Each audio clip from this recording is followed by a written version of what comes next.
Austin, Texas is America's fastest growing city.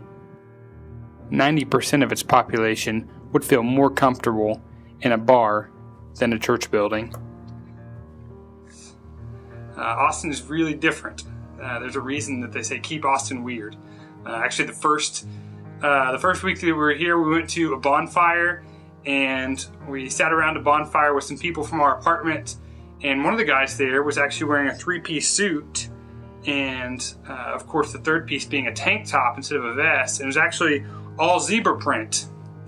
And he actually had a rat crawling around the inside of his jacket.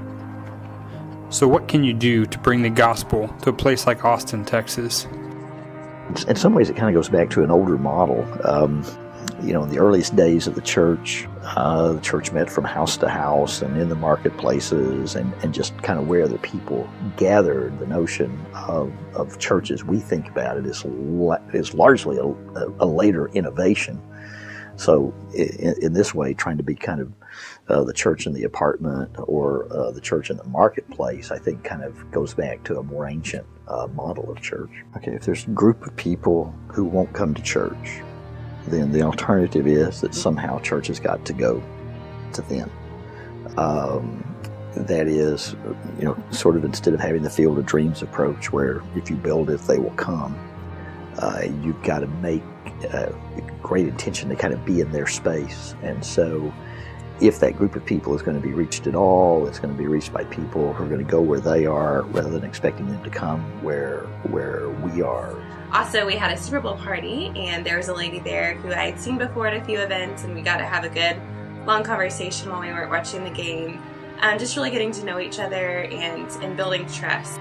Yeah, that's kind of the hope with these events that we're doing is that they would not just be a random event that we do that's a fun thing for our neighbors, but they would be that, but they would also be really kind of an avenue of building relationships with people that go beyond the event. We're hoping that these events lead to these relationships where there's a loving context to share the gospel with people.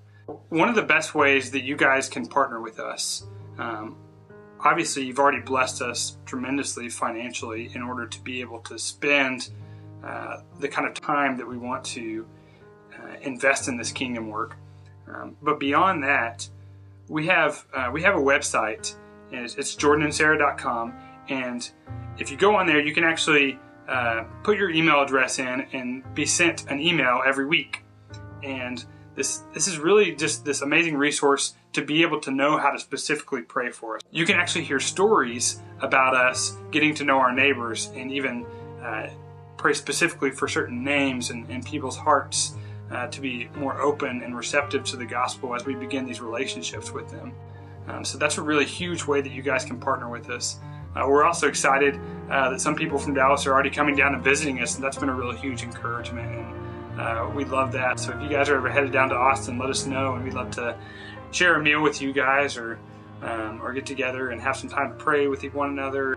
We are really grateful for all the support that you guys give us through prayers and encouraging text messages and phone calls and emails, and we love you guys and can't wait to see you next time we're up in Dallas. Yeah, I love y'all.